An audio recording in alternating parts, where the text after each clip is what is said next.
It's the Fellowship of the Geek Show, a weekly podcast about comics, the comic book industry, and other geek pop culture.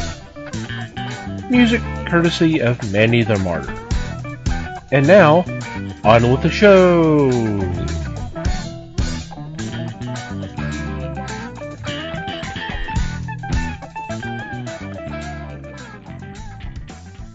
Hey there, everybody. It is the Fellowship of the Geeks podcast. My name is Thomas Chick, and joining me for this episode is Mike Marlowe. Hey, gang. Les Webster. Hello, all. And Liz Newman. Hello, everybody. How are you guys doing? Just lovely. Yeah. Awesome. Oh, God. Did y'all believe that? We're in for a rant, aren't we? No, I've already done that with the show. Here comes the soapbox. Okay. Hope everybody out there is doing okay. So, what's been going on in your corner of the galaxy? We won't ask this. No. So I'll say pass. We're sure as hell not letting her go first anyway, because that'd just derail it all. Not that I have just a hell of a lot to talk about anyway, but,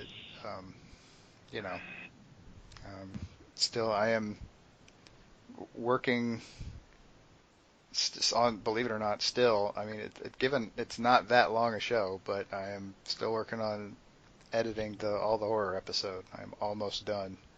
It is a lot of fun. We had a really good time. I was laughing just as hard listening to it for editing as I was when we were recording it. Yeah, it was fun having them on. Yeah, that was a blast. Mm-hmm. Alrighty, and Liz said she wants to be skipped, so... Right? I don't have a lot. So almost skip. Yeah, I ranted to you guys, so I'm good. Okay. Be grateful. Yes. I want to hear it again. No. You want to hear it again? No. Well, it started. No. Please, God, no. We'll just skip to the end. Brandon's an asshole, and the baby's got a new chair. Ta-da! Ouch. Y'all heard the story. Well, I shouldn't say asshole. He's a smart ass. There we go. Smart ass I would probably go with, but assholes too. I know the guy. He's not really an asshole. I've met assholes. He's not one. But you know what's crazy is he's got everybody fooled because he's like all nice and quiet when he's out and he hardly says anything. But at home, yeah. Well, like, he why could be can't a you smart ass to you because he knows nothing's going to happen. Right. He's in his bubble. But yeah. I say that. I'm blessed with my kids. I mean, they will pick out my retirement home, so I am so blessed. So, Les, how are you doing? What have you been up to? How to follow that? I was telling Thomas and Mike last night that I'd gone to see a movie this past weekend, and I highly recommend it for anybody that likes mystery / horror / comedy. That is Ready or Not. It is well done. The acting is pretty good, very believable, and I'm going to go line up for this one again because it was entertaining. A couple of hours long. Yeah, it was okay. Let's do it. Yeah, maybe I've been under a rock, but I've heard the title, and I have a vague idea who's in it, but I don't really know anything about the plot. So Maybe that's me not paying attention, but I don't know. I didn't know much about the plot, but I knew that there was a movie out because every time I got on Twitter, that was like the second. That was the first ad that was sponsored. We see. Start scrolling down, you see something. Huh. And that was always the first one. I was like, okay, I'm tired of seeing this. I'll look into it more later. But after what Wes was telling us, it's like, yeah, I'm kind of interested in the movie. Yep. Well, as Les already mentioned, we had our September meet and gab, which was fun. They're always fun. It was some nice conversations. Always get a good chuckle or so out of it. Of course, our next one will be coming up in October 12th, I believe. Yeah, October 12th. I'll have something up here in not too distant future on the website and on our Facebook page. For those who are not aware, what we do is every second Saturday of the month, we do what we call a meet and gab. We eat at a place called Wing City, and all this information will be on the website, of course, at 7 o'clock. And if you're in the Dallas-Fort Worth area, want to come hang out with us and talk about just anything that's going on in the geek universe, whether it's in movies, TV, comics, books, whatever, just come hang out with us and have a blast. We always do. So you all are more than welcome to come join us. So there was that, and one of the projects that I have been teasing for the last few weeks, we've got some movement on today. So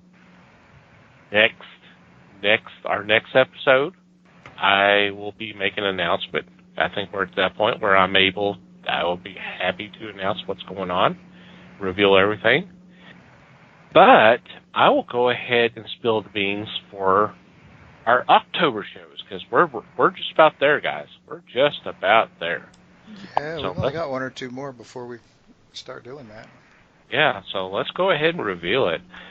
For those who may not remember, if you're longtime listeners, you probably would remember, or if you've been binge listening to our episodes, well, first of all, thank you both. Thank you for either being a long-time listener or been binge listening to our shows. Our October episodes generally have a horror theme and something to kind of tie them in. Last year's was horror movies with comedy and humor. Another example is we did the works of John Carpenter, his horror films. So for this year, we are taking a look at the horror films of one Vincent Price. I know I've been looking forward to this.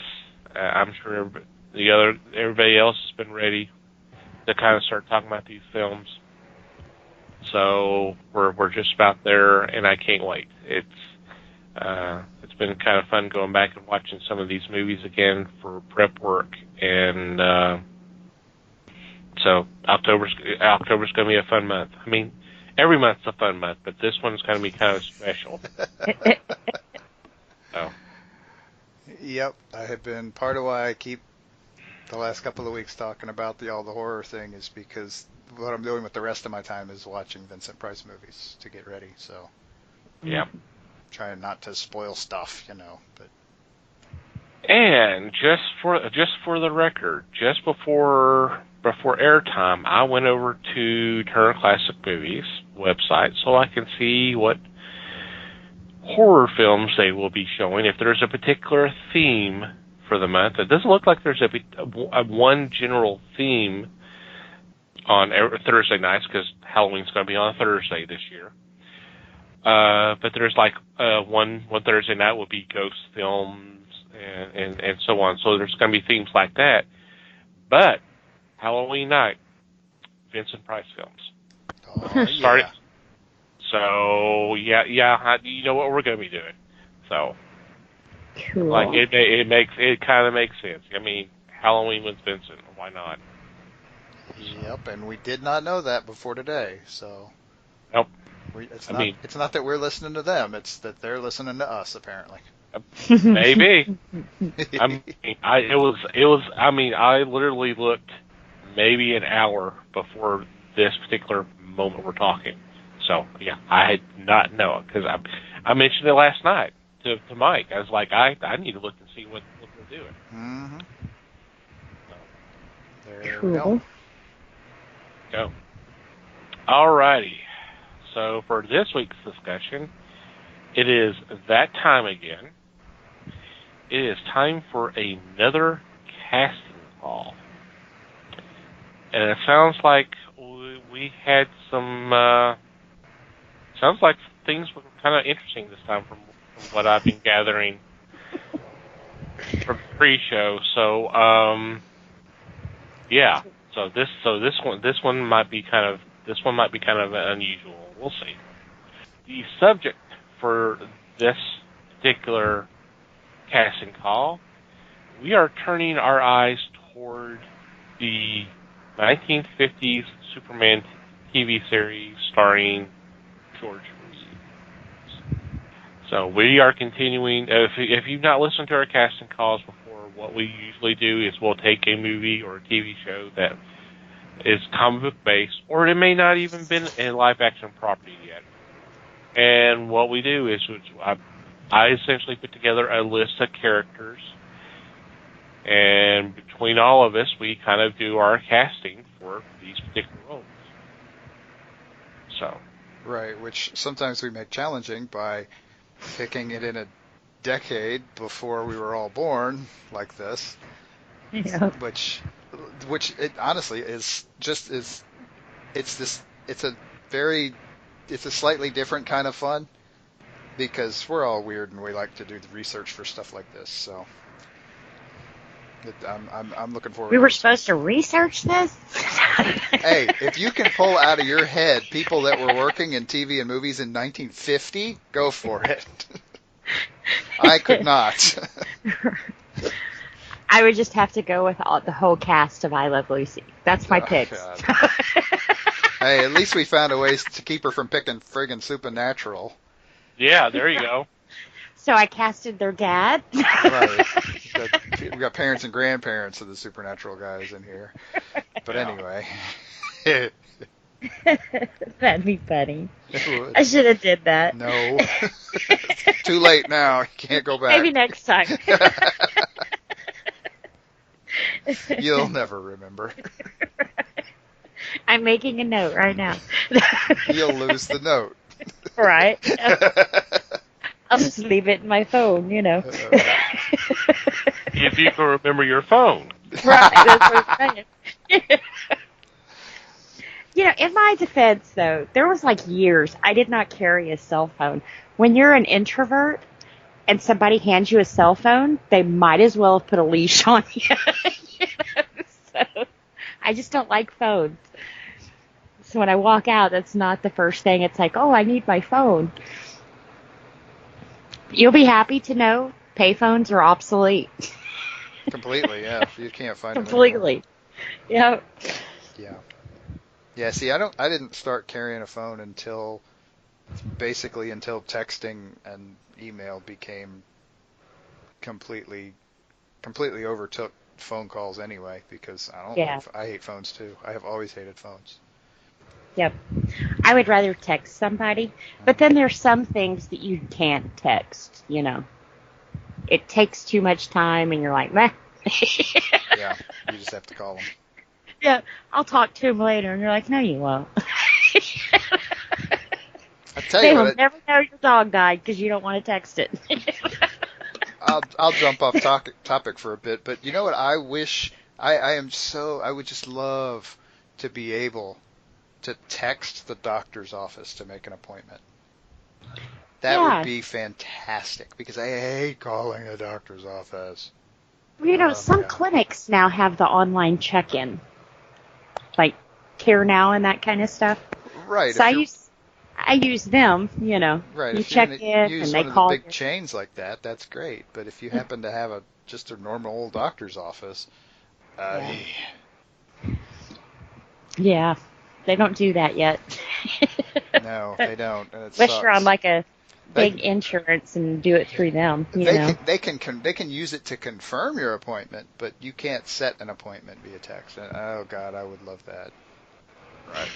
That would be nice. Fantastic. I am so Anyways, glad we didn't get off on a tangent or a rant. Hey, they didn't have sorry. cell phones in 1951 either, so we're kind of on top. No, in Kind of. 1951 we had party lines. That was fun. I remember party lines when my grandmother lived in this town that was like population 300, so they were probably the last to get independent phone lines. And I always thought that was so weird. You'd pick up the phone and hear someone talking. It's like, what? Get off my phone! Yeah, it's not my phone. That's the deal. Yeah, It's that's the our deal. phone. Yeah. It's the neighborhood phone. In And my then you have yard, too. those old ladies who like to pick up the phone and just listen in, tell the whole town your business, Yep. Anyway, Yeah, we are it's a doing a party. casting call for Superman night.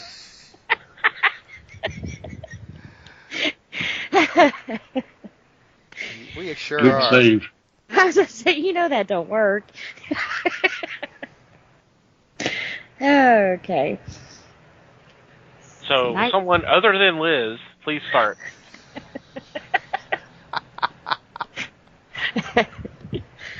See, I was going to start with Robin.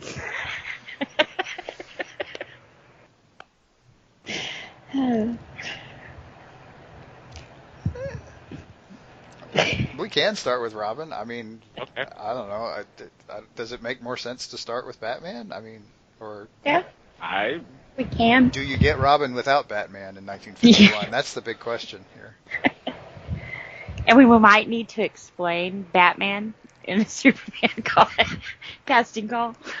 We're expanding the cast. Right. I mean, this thing ran for what, 6 seasons? Mm-hmm. Something like that. And I mean, and honestly started out with a movie, essentially. I mean, they kind of made a movie and called it the pilot. So, yeah. So the idea here is to push it beyond 6 seasons. We thinking we have to expand the cast a little bit. So, hence bringing in Batman and Robin. Mm-hmm. And apparently, since I'm explaining this, I'm going first. Mm-hmm. Congratulations. I don't think I can back out of it now. You're it. No, I mean, Les could start. He could. He could jump right in and interrupt me any time now. Yes. But he's so polite, He Get out of my way. Get out of my way. Let's see. Okay, well, we'll start with Batman. Okay. The idea of Batman being on the show would be a bit different. This would have to be the Batman that was featured in World's Finest Comics, with Batman and Superman being best buds. And the actor that I came up with, somebody that is to me a pretty boy, but he's got the stature, was Victor Mature. Okay. He's just got that somewhat regal look to him. I'm not saying that he was the best actor in the world, especially if you see him in the movie My Darling Clementine. Yes. He was pretty weak, but I can... In this TV show, I can see them moving that direction, trying to get somebody that's a name and has the potential of carrying out the character. And that's who I've got as my first. Yeah, the presence. That's Yeah. cool. I could see that. Sure. I like that. I like that a lot. Mm-hmm. definitely not on my radar. But yeah, I've seen several of his movies, Samson and Delilah, right off the top of my head, and there's a few others. But yeah, I like that a lot. Okay. See, I went more Pretty Boy. And I don't know if he would have done TV, but I went ahead and put him there. And I picked James Dean. Just because it's in the 50s, and why would you not cast James Dean? But I think he's kind of got that playboy look to him, and we didn't really get to see his acting range much, but I have faith he could have done it. He's such a rebel. Well, if he didn't, if nothing else, he did Intense in his movies. Yeah. He played Yeah. he did a lot of intense roles. So as far as that goes, yeah, you could go with an Like intense. conflicted. Right. So, Right. which pretty much sums up Batman: intense and conflicted, and a playboy. Yeah. I mean, if I was going to argue, and I'm doing this on purpose, I'm not picking on you. If I was going to argue, I would argue that he's too young. And part of the reason why I would argue that is because I actually had two different picks for this, one of whom was too young. Yeah. My too young one was Jeffrey Hunter. Ooh. He was really only about 20 years old at the time, or 20, 23, 24, something like that. So he was probably a little too young to pull it off. But as far as the look and the depth goes, I think he could do it. Oh, If definitely. you're doing a really young Batman, you could pull it. You could do it. But who I eventually switched to and would go with was Gregory Peck, That's a good choice. because he does Intense well too. Mm-hmm. He does. And he's a big dude, and He got that strong jawline too, like Batman's got. I think it would work. And he's actually, this is kind of, I mean, he had been in a couple of things. He'd been in some stuff before this. He'd been working for, I don't know, almost 10 years by this time. Probably at least the role I recognize the most by this point was Horatio Hornblower.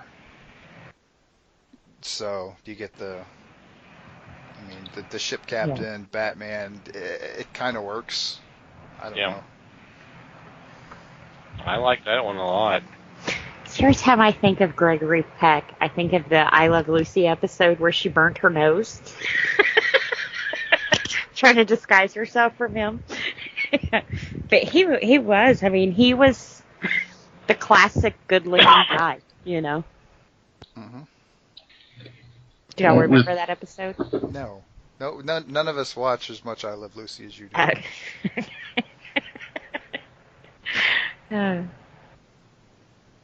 You gonna say something, Les? I was, but I forgot. Okay. All right. I wish my choice was as original as yours. I like all your choices, but I think, hell, I'll just go ahead and say it. I went with Guy Williams. Oh yeah. The Zorro, which is made Batman. Yeah. Nice. Yeah. I like it. Yeah. Me too. Well, with the choice of this character, you've got Clint Walker to think about, as large a man as he is. You know, Cheyenne, which came much after Superman did. There are a lot of people that could feel. Mm-hmm. Hell yeah! If you want to go with big and intimidating looking, Glenn Strange was around. Yep. Yeah. The guy from I can't remember his name now. He did Untouchables and Unsolved Mysteries. Robert Stack. Robert Stack. Yep. Yeah. That would that's be a good one. interesting. That actually would be really interesting. Okay. So who's next on the list? What do we have, Robin? We do have Robin. Oh, little Robin. Rock and Rob. Now this one threw me because not only do you have to find actors of 1951, which when you Google that, it always is, did you mean born in 1951? Well, no. Or I would have put born in 1951. So I didn't know of a lot of kids, per se. So I went with the only kid that I did know from that time. So I have Dennis the Menace J. North playing my Robin. I mean, dye his hair, put a cape on him and some tights, and he's Robin. A very young Robin. Yeah. Well, Robin was young, right? I mean, I don't know if they ever. At times he was. As strange as that may sound, I think his age fluctuated in weird ways. However, fit the story, you know. In the early 50s, I'm not sure he was that young, but whatever. Yeah. There are times when he was, so that's fine. Yeah, I went young. Yeah, I usually try to avoid doing that.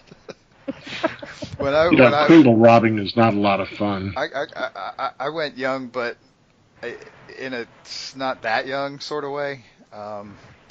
And this is I actually went with somebody who we mention quite a bit when we do these casting calls, and usually it's in reference to movies that are a bit later.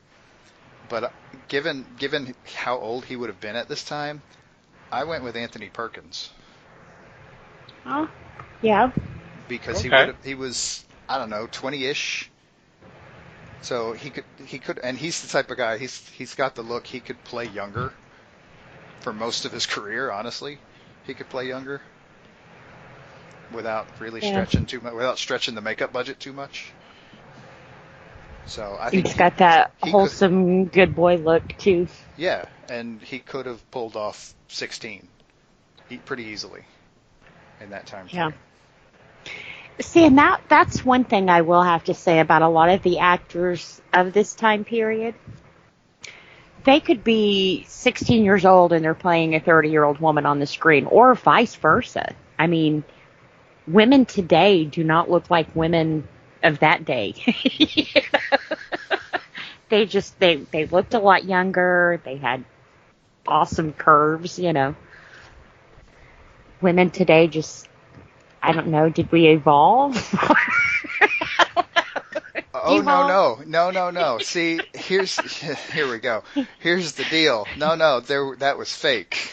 That's what it was. Back then, they were all trussed up in girdles Corsets and shit. Yeah. So they were all using actual physical means to make themselves the same size and shape. But one perfect example, though, if you look at Marilyn Monroe, gorgeous, beautiful, had the most amazing body. I mean, she was known for her body. But in today's standards, she never would have made it. She was like a size 12. Today, a size 12, I mean, I'm not even a size 12. So, you know, I got a little work to do. So even our sizes and things have changed. And it's just women were more voluptuous, I guess, and it didn't matter. It looked good. I mean, not that it matters now, but you know what I'm saying. There was just a different standard. It's a different aesthetic. Yes. Yeah, it is. Because now they want you almost real skinny, and, you know, look at the fashion models walking the runways now. To me, they almost... But the deal is, see, fashion models are a bad example, and this is where you get into trouble with body image stuff. Yeah. And my God, are we off track at this point? But sorry. Yeah, thanks. Fashion. You have to think in terms of a fashion model as, I mean, what's the thing that you see that you can compare a fashion model to for the most visually? A department store mannequin. Yeah. The fashion models are human department store mannequins, and that's intentional because they're trying to find. I mean, the mannequins were designed to be of a certain size and shape to make the clothes look good, make the clothes be the important thing that they're seeing. And that's where you get fashion models from, is because they start doing this runway thing, and they're like, okay, well, we need somebody that we know this is going to look good on, so let's find somebody. And I don't know if they actually said these words, but we need to find somebody who looks like a mannequin, so that the clothes are the important part there. And somehow, somewhere along the line, that whole thing got twisted, and people decided that that's what they needed to look like. How that happened, I couldn't tell you. I am not a sociologist. I don't know. But that's where things got out of whack. Yeah. But Lucy was also a size 12. Just saying. I think our sizes did change, honestly. I have heard that. I have heard that is something that actually happened. I don't know for sure, but I've been told that before. That's a different show. I have a theory. That's a very different show. Yeah, very different show. Whole different podcast. Probably, yes. Liz's fashion podcast. Yeah. So, Les, have you given us your choice? Oh, let me see. We're still on Robin, by the way. All right. Oh, okay. Somebody that would have been of age for this role to me was Roddy McDowell. Oh, okay. Oh, yeah. I guess he would have been he would have been close to 20-something at that time. But like Liz says, like everybody has said, older people could play younger parts and vice versa. So I feel like he could pull it off without any difficulty. And of course he did do a run on Batman, did he not? Yeah, as he was the bookworm. bookworm. Okay. My choice, I went with the character being a little bit younger. But I would say he was kind of established as an actor. He had already done several bit parts, and about the time that we're talking about this show, he had a nice role in a science fiction classic. And the actor I'm talking about is Billy Gray. He was in The Day the Earth Stood Still, and then a few years later, he would be in Father Knows Best. Yes. Oh, that guy. Okay, cool. Mm-hmm. He would have been right around 13 or so at this time. Cool. True. So. Nice. Yeah. So, all right. So, who is next? Well, let's try Supergirl. Okay. I looked at Supergirl, and once again, I tried to find somebody that would be close age. Mm-hmm. And already establishing you've got George Reeves as Superman, who has a few years on him, because he was in Gone with the Wind. That was 1939. Mm-hmm. I looked to America's Sweetheart, Shirley Temple. She would have been around 20 to 22 at that time. So I feel like that could have been a fit. Okay. Yeah. Interesting choice, definitely. Mm-hmm. You know, I actually thought about her. I went with another famous blonde for this time period.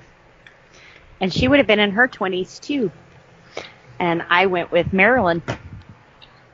I don't know if she would have done TV, but My Little World, she would have.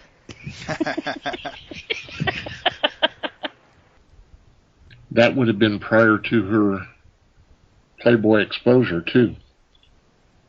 Yeah. Maybe it would have stopped her. That could have turned her life around right there. Then. Right. Yeah, really. honestly. Yeah. Good point. That would have been interesting. Mm-hmm.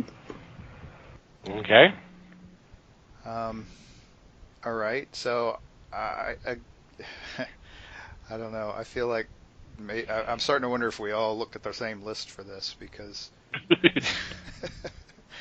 I went with somebody who's born right around that same time. Who, I mean, she would have been early 20s at this point. And I actually thought this. My thinking here is this is maybe a slightly unorthodox pick, but I think that's as much because of future roles as anything else. I picked Carolyn Jones, Ooh. Morticia. Adams. Now, Yeah. and I'll tell you, and I am so glad that you decided to go ahead and talk about the Vincent Price thing, because the reason I picked her was because of the look she had in House of Wax, Yeah. which is again a few years later, but um, they had her as a blonde in that movie. Mm-hmm. Yeah. And I thought, wow, she could have pulled off Supergirl. I like it. Yeah. I do too. Me too. For my choice, the actress that I chose, she would have been 27 around the time, but she's one of those that definitely looks younger. But when I was doing research, I pulled up photos and I was like, oh, I could totally see it. And I went with Eva Marie Saint. So about this time, it would have been On the Wonder Front. Huh. Okay. Yeah, that's cool. Yeah, I could see that too. Yeah. I think she's got a good look for that. Mm-hmm. Yeah. So, all right. Who is next? We have Brainiac. I went with. Who did I go with? I'm not. Danny Kaye. Ooh, That's an interesting choice. that is interesting. Yeah, that sounds a little off kilter, but I can see it working. Your superpower could be to swoon him.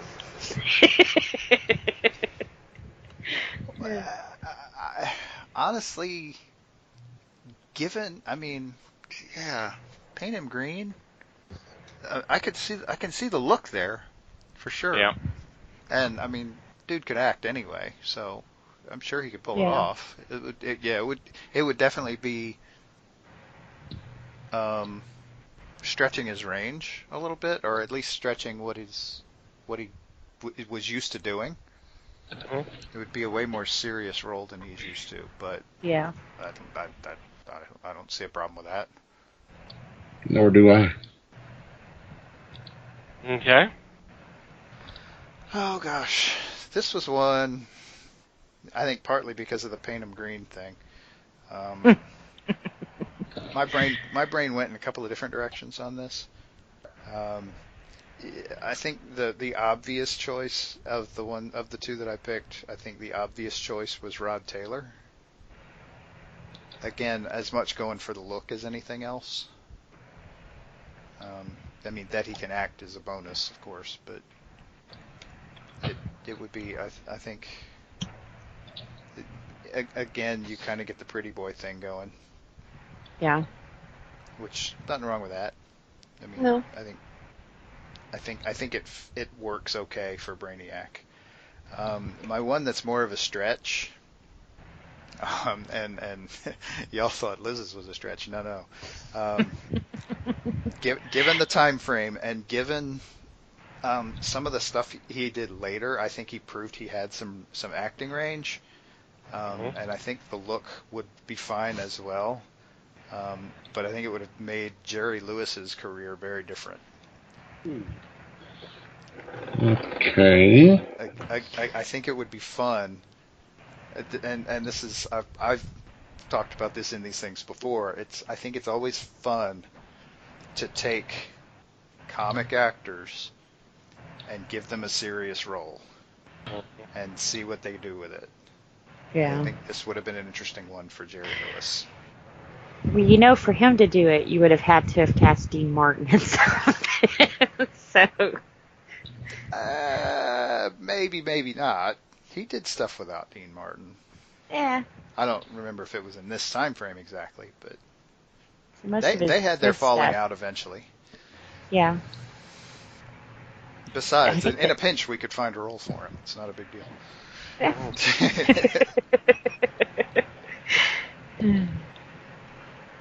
Okay. So it's my turn? I think so. Okay. Step on it.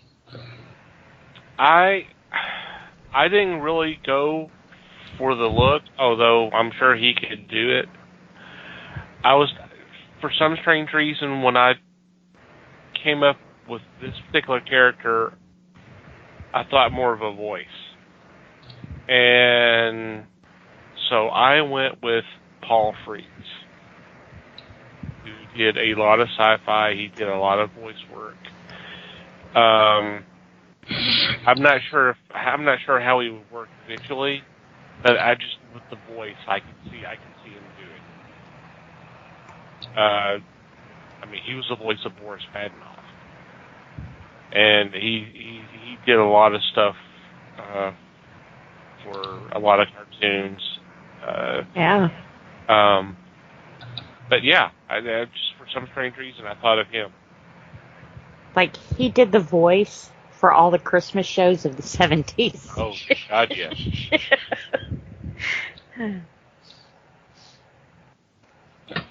Yeah, I could see that. Yeah, me too. Same here.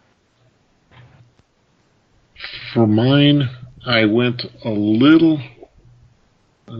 now, you guys have said yours are weird. I've got to say that this is a real stretch.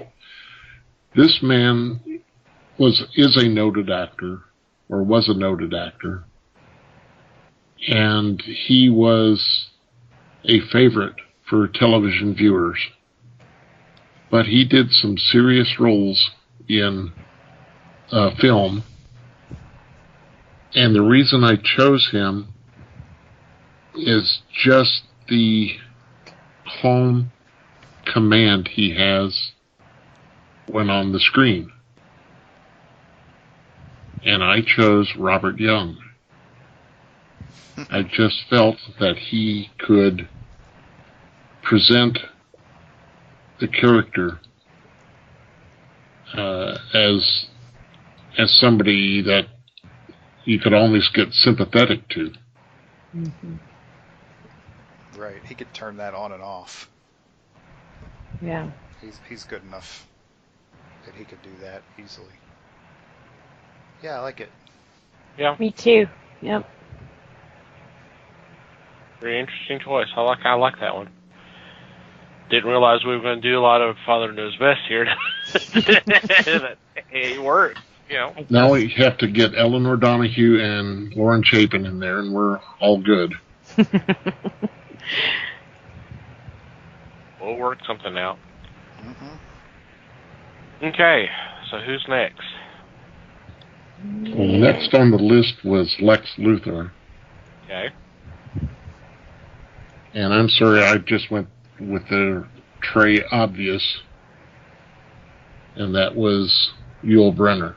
That was my pick. Damn it. Obviously, it was obvious because he was my pick too. Right. He just looks the part. But then when you find out how committed he was to the King and I to shave his head that way, and then he liked it so much that he just kept it for the rest of his life. His hairline was creeping back at that point anyway, so yeah. But that's some dedication. That's like taking it home. We're in for the long ride. Oh. It is, and honestly, that wasn't why I picked him. I can see. I don't get me wrong. It's not that I didn't see that he had the bald thing going on, but he just had a presence Yeah. I A mean, voice. he would And just the commanding voice. I mean, he just like you didn't have any trouble seeing him as a king. You wouldn't. I don't think you'd have any trouble with him as Lex Luthor. yeah. I think he just has the presence to pull it off, to be an awesome Luthor. Okay, so I'm the only one who didn't pick Yul Brynner, huh? Okay. Cool. Not that that's not a bad choice, because yeah, he's a good actor. I could definitely see him do it. He's done some bad guys where I could definitely see it. I did go a little bit different, and this is going to be a little bit unusual, but there is a reason.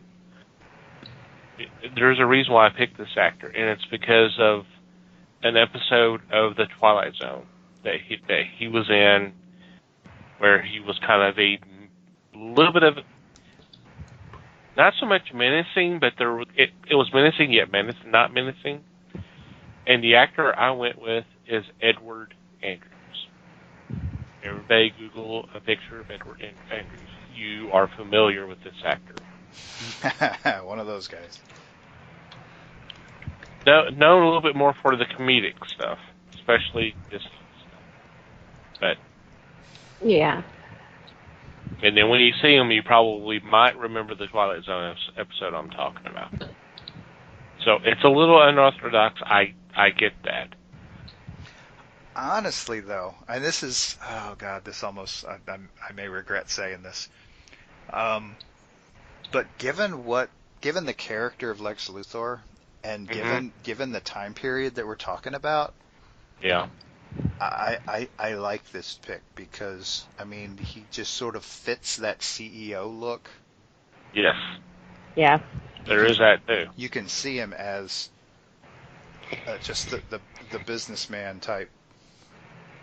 And Yeah. I think Lex Luthor, I think that would help in that time frame with him. Yeah. Was his the episode that he broke his glasses? Nah, that was Burgess Meredith. Okay. No, the episode was it was the two couples that were trying to escape. If I remember correctly, is that the one? Is that? Let me pull that up real quick. Yeah, it was. It's called You Drive. He kills a bicyclist in a hit and run, but a business rival is identified as the driver. Oh, it looks like he did a few. Yeah, he did a couple. There was also one called Third from the Sun. Third from the Sun is the one I was talking about. Two families of government employees plan to steal a spaceship and travel to another planet just prior to a nuclear war. They must also deal with a stooge who wants to stop them, and he was the stooge. That's the episode I was thinking of. Cool. Of course, it's based off a Richard Matheson story. Shocking. What goes around? This is quickly becoming the Richard Matheson podcast. Well, Mikey, is there one out there right now? I haven't looked on that one. Probably not. Just saying. Okay. I guess everybody's given their pick since we only had two choices. Two choices for one. Yeah, four of us. That's okay. Yeah, obvious. I should have thought about him being too obvious, but such a good pick, though. Oh, it is. Definitely. So, next character. We have the prankster. Now, I'm going with the 51, Mickey Rooney. Just throwing it out there, huh? Well, I mean, the picture that I found of him, he almost looks like the 51 prankster in the DC comics. So, it's like he's got to. It's either him or Van Johnson. So I picked him for the last one we're doing. Well, I agree with what Van Johnson said about what Howard Johnson said. There you go. Good callback.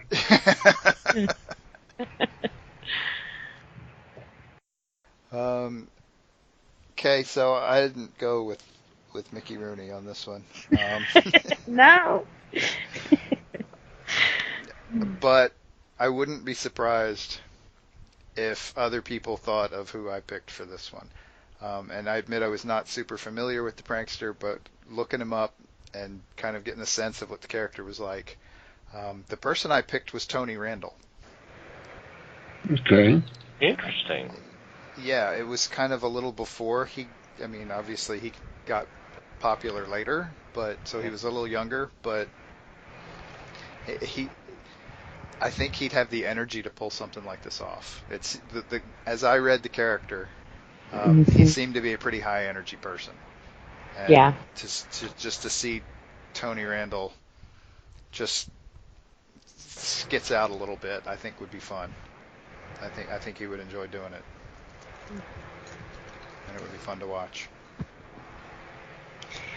And he was an Okie, too. Cool. Yeah. Wes, did you have somebody? Yes. Not sure how this is going to be met. You hadn't heard But- mine yet, so go ahead.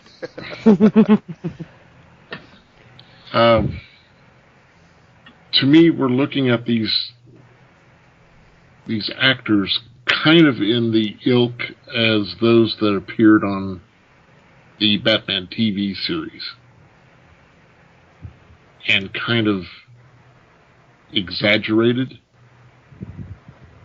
And with this, my prankster is definitely exaggerated, and that was Bob Hope.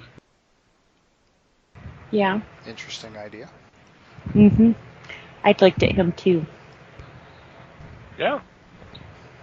Definitely an interesting pick.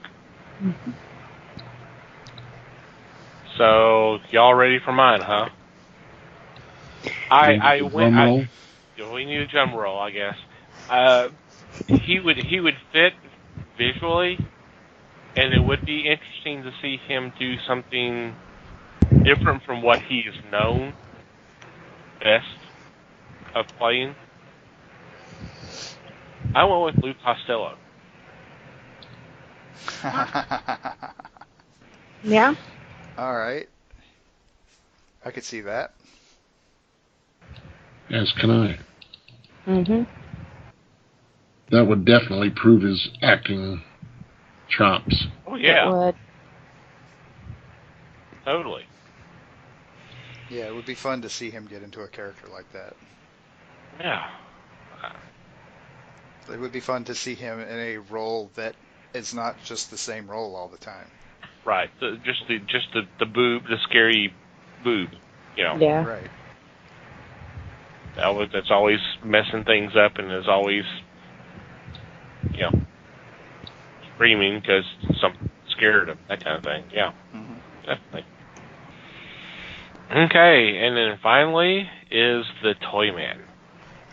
I didn't know too much on this one, but I picked, like I said, Van Johnson. And then I forgot to mention earlier, I have in my notes that if you guys didn't like James Dean, I would be perfectly happy with Rock Hudson playing Batman. Just saying. Yeah, see, I don't know. Rock Hudson is almost one of those slightly too obvious picks for Batman. Yeah. Kind of like Yul Brynner for Lex Luthor. But anyway. Right. It's a good thing we didn't pick him. Right. Yeah, really. One of these days we're going to have like 7 or 8 choices, and we're literally all going to pick the same person. No, we're not. I'm True. just screwing around. That'll never happen. And it'll be a supernatural guy. Yeah, the three of us will all be Yeah. smartasses and pick the supernatural guys, and you'll have picked them just because they're them. And It'll be the one time I don't. I'll be like, you guys can tell me you're punking me. Okay, I'm making a note right now.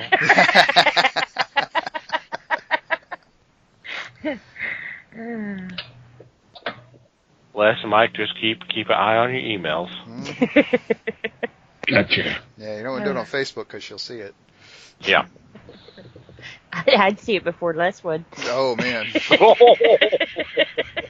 Good night, everybody. You kidding? We tried to do this a year and a half ago. He still doesn't know.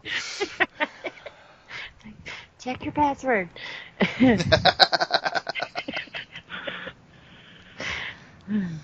Do you folks see what I have to go through? It's an audio podcast, Les. I don't so see anything. Yeah. They see our logo. That's all they see. Anyway, the Toy Man. We should stop picking on Les now for a few minutes. Oh, for a few minutes. Thanks. I get a reprieve. Yay. We just want to let you catch your breath. Right. Let you massage out the tire tracks from the bus. We've got to gas it back up, you know. Oh, and that makes me flash on all the horror episode. And anyway, we shouldn't go there. But Toy Man, right? The Toy Man, yeah. Okay. Toy Man. So I had a couple of ideas here again, because my brain does that to me. I went with the traditional one, the one that you would expect to see in the early 50s. I actually thought Walter Matthau would be a fun choice for this. Ooh. Yeah. I just think there's a look there, and there's that whole kind of downtrodden thing that he does so naturally. I think that would fit that role. The other side, the other direction my brain took came from later on, like in the animated series in the 90s, when they kind of did him as a puppet, or a puppet-like creature. I thought it might, even in the 50s, it might be interesting to do him as a puppet. And if you're going to do that, I think the voice that I would want would be John Carradine. Yeah. He's just got a great voice for that sort of thing. Okay. Yeah. Now, on Superman issue 44, which is the big issue that they throw up for the Toy Man, to me, he looks like Ronald Reagan. We're only seeing half his face, but to me, that looks like Ronald Reagan. And he was an actor back then, too, so... Yes, he was. Was he around that? Yeah, I guess he was around that early, wasn't he? Mm-hmm. See, that's been the trick that I've had with this, is that, it's... The early 50s is really early for TV, so you're not finding a lot of TV actors from that time. Right. And so I'm having to find people kind of at the beginning of their career, which is hard to pinpoint with a date of birth, like you were saying before, Liz. Right. So yeah, it was tricky. I was having to pick like someone and then go, oh no, he's not going to work. Okay, keep going. Oh, here's one. Oh nope, he's too young. Oh, okay, nope, wrong guy. Yeah. Yeah. But anyway, I Ronald Reagan. Yeah, I can see it. Yeah, I think that's very interesting choice. So I guess I'm last then. Yep. Everybody else is giving their picks. Is that correct? No. Oh, you hadn't done yours, Les? Okay, go No. ahead. I went to a phase, to me, that Toy Man was kind of elegant. This would have been a person I would have cast if there was a Flash television show. I'd post him as Abracadabra, the magician from the future. But to me, Toy Man had a little more elegant tone to him, and I picked David Niven. Ooh. That would be interesting. That would be very interesting. Yeah. I like that. Mm-hmm. Alrighty. When I was doing research, I guess what sold it to me was the look, especially with the tie, because I saw the tie and I was like, okay, that's the Toy Man of the 50s and 60s and early 70s kind of tie. And I'm like, okay, I can definitely see it. So I went with Paul Fix. Who? Paul Fix. I'll fix. Yes, he was Micah on The Rifleman. He was the original Doctor on Star Trek. He was Dr. Piper. Yep. I remember him now. He was the sheriff. Yeah, he was sure. He was Micah. Yeah. Interesting. Mm-hmm. Yeah. I can see that too. Yeah, I like that. And I think it was the tie, and then seeing the tie, and then going, okay, yeah. I mean, he kind of has the look, so yeah. Yep.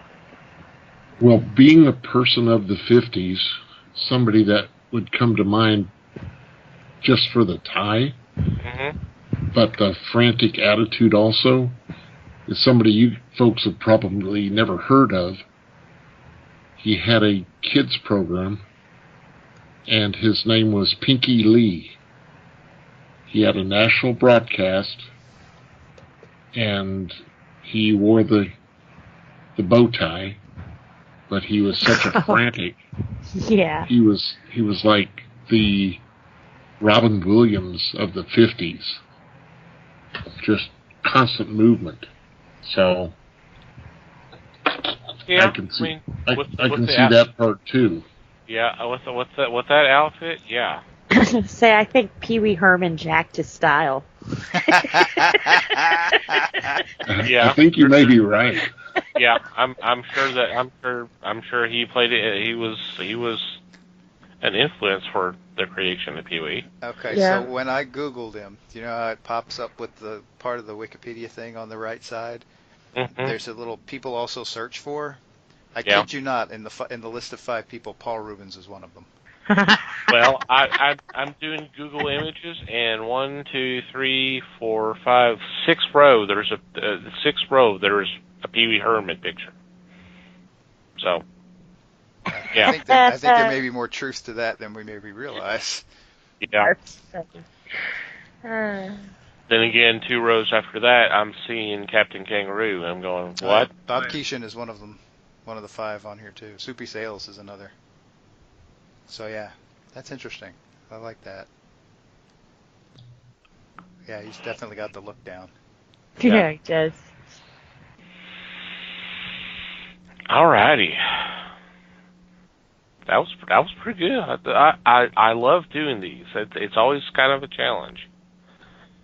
Did anybody have any other ones? I mean, and this one was actually, there was another challenge to this, because I was having to pick villains, make sure that there were villains that were actually around At that time. in the late 40s, early 50s. Because you start looking at other villains, go, okay, well, we can cast this. Oh, well, he or she didn't show up till the 70s or 80s. Well, obviously you can't do that. So it provided additional challenge for me. It's great. You got a challenge on the front end and on the back end. Mm-hmm. Yowie. I had one, Oh, cool. and that was Mr. Mixias Pitlek. Gesundheit. Thank you. For him, I took Billy Barty, just because of the scenes I've seen, his antics. I can see him taking this role, and even in that gruff voice, be able to pull off Mixie. Oh, yeah, I can see him doing it, yeah. Mm-hmm. Totally. Was he working that early? Yes, he was. I guess I'm not aware how old he is. When he was born. I didn't get introduced to him until much later. But yeah. Years active, 1927 to 1998. Yeah, he would have been about 25 in 51. In our late 20s. Yeah. Sweet. Yep. It's a nice one. Yep. Definitely. Alrighty. Well, I hope y'all enjoyed that casting call. We would love to hear some of your picks if you have any. Definitely contact us and let us know what you think. We'd love to hear from you regarding your picks for this cast, or your reaction to this casting. Okay, on that note, we are going to take a short break and come back with our weekly picks.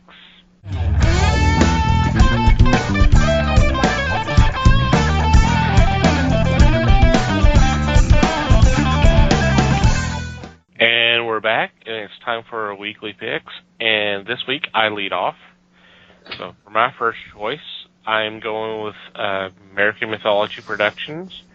It is Casper's Haunted Halloween.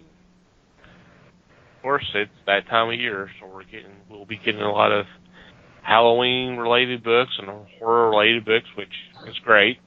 And so with this one, it's obviously going to be new and reprinted stories featuring Casper and Hot Stuff and Wendy and all the others. And I've been enjoying the heck out of these titles, these characters being brought back. So fun for everybody. A little trip down nostalgia for the older readers and the younger readers. Hey, it's fun looking comic. So it's new and interesting to them anyway, right? Yep, that's right. Pretty cool stuff. Yeah. Yep. Good choice. It is. Alrighty, Les, you're next. All right, for my first choice, from DC Comics comes a trade paperback written by Marie Lu, and this is a graphic novel representation of Lu's book, Batman Nightwalker. Batman Nightwalker is a New York Times bestseller, and this book is the representation that takes a new look at Arkham Asylum and some of the residents there.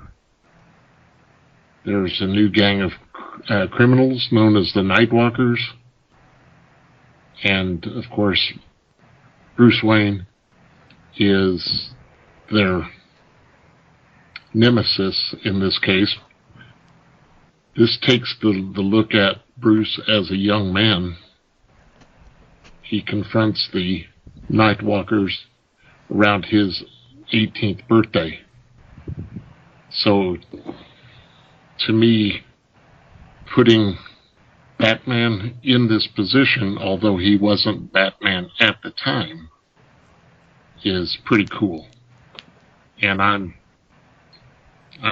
really looking forward to see how they take this out.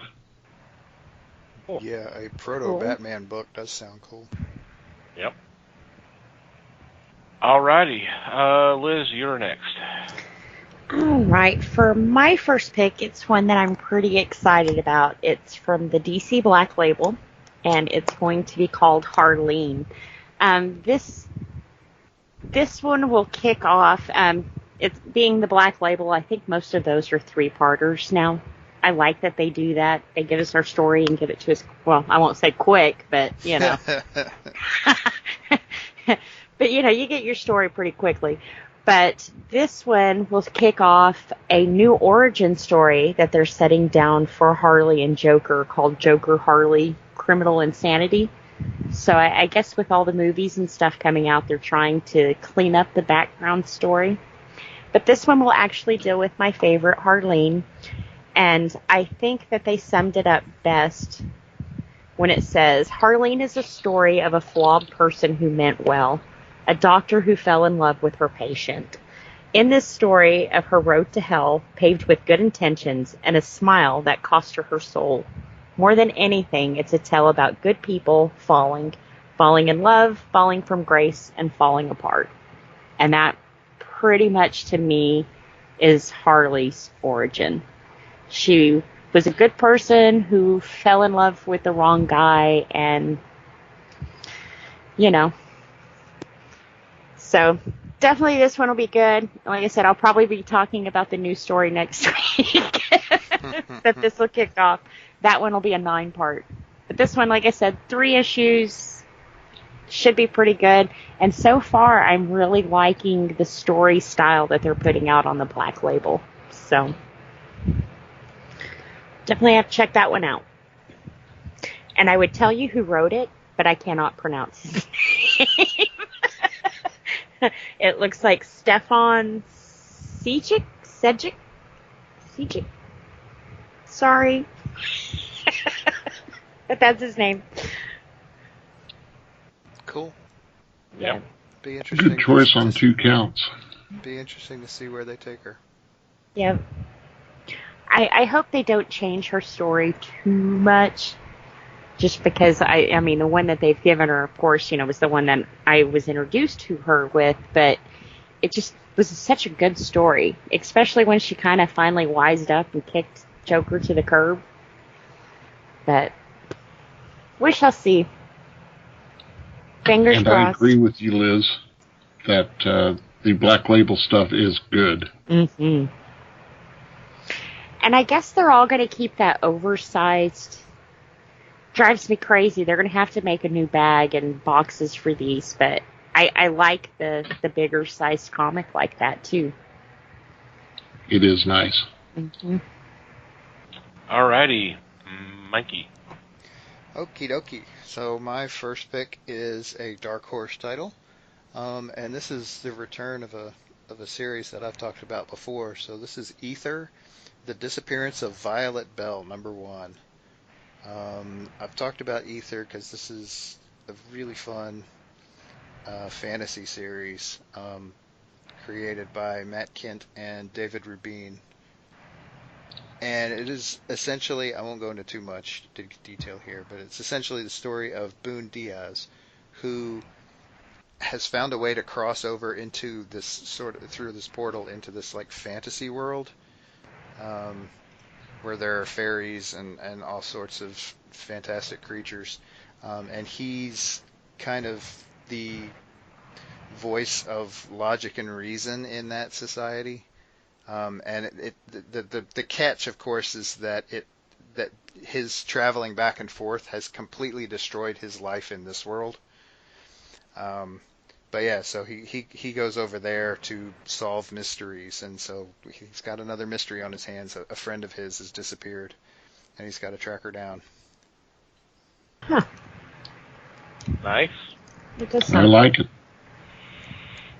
Alrighty, I'm up again, and for my second choice, I'm going with a book from Antarctic Press. It is Steampunk Glamour Gazette #4. This is the final issue, and if you've not picked these up, it's a nice little digest size of photography of models that are in steampunk outfits, and then there's articles regarding steampunk, and it's really good. It's done by a friend of ours, Joseph Hernandez, and so congratulations on him for getting this book out.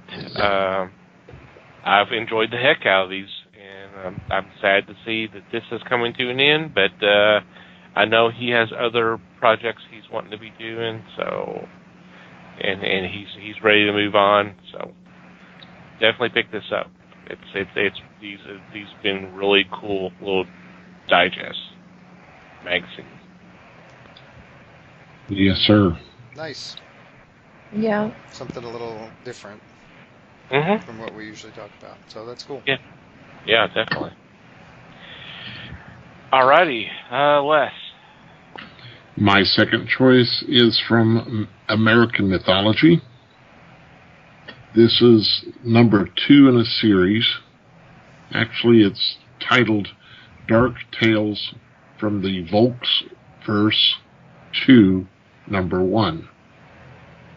And I believe it was around 3 years ago that Neil Vokes, the illustrator, published the first section of this, the Volksverse, in which he illustrates in this book, he illustrates 4 stories that are reminiscent of eerie or creepy magazine. He has writers handling that portion of it, and of course, Boke's artwork is spectacular. I don't know that you can say that he reminds you of somebody, because he pretty much stands alone with his ideas. And I'm looking forward to this because it is getting close to that holiday. Mm-hmm. Yeah, I mean, this is cool. I'm glad this is coming out. Neil has been around for a while, done a lot of stuff. I think I first encountered his work when he was doing stuff for, I believe it was Monsterverse, that was involving Kerry Gamble from Superman during the Superman books from the 90s, and of course he did stuff before and since. But Monsterverse was kind of it was a short-lived little publishing, and he was involved with Bela Lugosi's Tales from the Grave, which was a great read. He did some I don't remember if he wrote anything, but I know he did art. Our friend Darren Henry just used him in the Madame Macabre? Barbara Macabre. Barbara Macabre, yeah. I knew I was getting that wrong. He did art in one of the stories there. So, yeah, I'm glad to see him bringing this book back. So, sweet. Yeah. Mm-hmm. Alrighty. Liz, I believe you're next. All right. For my second pick, it's a new one for the Tales of Terrors line from Zenescope. This one is called Bridgewater Triangle. Kind of reminds me of a Blair Witch Project. They hear of these evil things going on out in the woods. You know, there's big snakes and ghosts and monsters, you know, anything supernatural, and it's out here. So what do these kids decide to do? Hey, let's go look. So they get out there and they find out that it's easier getting in than it is getting out. So it should be a pretty good horror story. They said they will redefine what we've come to expect in a horror story. So should be pretty good. In Zenescope, usually anything they put out in this line is usually a pretty good, scary story. So if you're wanting to get in the mood, this is the one to do it with. Yep, they've been doing pretty good lately. They have. Like I said, I guess this will be their 5th volume in the terror series. So if you've missed some of the other stuff, I'm sure you can get it on trade, but you don't have to read the other stuff to enjoy this one, though. Yeah, they're standalone stories. But they are. But they're pretty good standalone stories. Mm-hmm. Just saying. Alrighty, and Mikey. Okie dokie. So I have a Valiant book that I'm picking, and we're getting Bloodshot back. This is Bloodshot #1, and I admit Bloodshot is one of my favorites from the Valiant universe. Not just, I mean, he's one of those characters that could be really shallow and really just a terrible character, but they managed to bring something different to him every time, and they managed to they've done a wonderful job of keeping things interesting with this guy. And so this time we've got Tim Seeley taking over, which I am pretty excited about, really. I think this is going to be really fun to see what he brings with this. Oh, definitely. Yeah, I mean, that's the most exciting thing. And now's the time to get on this book, because we got a movie coming out here next year or so with Vin Diesel in the title role. So, I mean, here's the time for you to learn about the character and yeah, it's the kind of character that, I mean, you probably could go in blind, but there's enough interesting stuff here that you shouldn't have to. Yeah. So, this is a good place to jump on. Yep, definitely. Alrighty, and our honorable mention this week. Oh, our honorable mention this week is a DC title, and they didn't time this very well. They really should have dropped this last week when we talked about Scooby-Doo, but they don't always stay in touch with us very well. You know how it goes. Anyway, I'll stop now and be serious for a second. With the Scooby-Doo 50th anniversary. Yeah, I know. Why would we bother? But, so we've got the Scooby-Doo 50th anniversary giant issue number 1. This is 100 pages of Scooby-Doo stories. How cool is that? The label on the cover says $4.99. So 100 pages of Scooby-Doo stories. Psh, you'd be silly not to go check this out. The hell of a deal. It is. And since it, like I said, 50th anniversary, you check out last week if you didn't. We talk all about it. And then go pick this up. Cool. Alrighty. Alright, any special shout-outs or mentions this week? No, I've had my head down pretty well for the last few weeks. I don't know what's going on. Me too. Okay, well, we'll move on to our regular shout-outs. Obviously, first we would thank Pop Goes to Culture Podcast Network for allowing us to be associated with some great shows. We highly recommend you check them out. There will be a link to their website in our show notes. And, well, of course, we're proud to be part of the Podern family on Twitter. We do thank them for spreading the word of the fellowship. We highly recommend that you go check out some of their work. And the easiest way to do that is just do a search, hashtag Podern Family is one word, and just scroll through, and whatever catches your attention, download that episode and check it out. I also want to thank Manny the Martyr for supplying the music to our podcast. Thank you, guys. We highly recommend you check out their music. We'll have a link in the show notes as well. And you, dear listener, we do appreciate you listening to today's episode. We appreciate your support as always. We'd love to hear from you. If you have any comments, questions, complaints, suggestions, observations, what have you, we would love to hear from you. There's several ways you can do that. Our email address is email@thefellowshipofthegeeks.net, or you can go to the website and go to the About Us page, and there's a contact form that you can fill out there if you so desire. You can follow us on social media. I think I mentioned earlier, we're on Facebook, the Fellowship of the Geeks. Feel free to follow us there, and if you need to contact us, by all means, please do. We're obviously on Twitter, @Fellowship Geeks. Feel free to follow us there. If you'd like to follow our personal Twitter accounts, by all means, Mike can be found @MikeyGeek. Liz can be found @LN_geek. And I can be found @TomTCGeek. And from wherever you download our episodes, it would be greatly appreciated if you would rate and review us.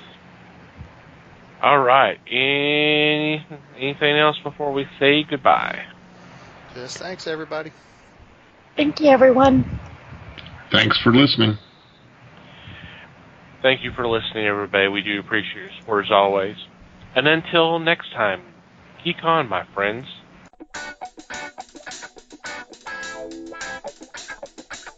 We thank you for listening to the show. Comments, suggestions, and questions can be sent to email@thefellowshipofthegeeks.net. You can follow us on Facebook @The Fellowship of the Geeks and on Twitter @Fellowship Geeks. Until next time,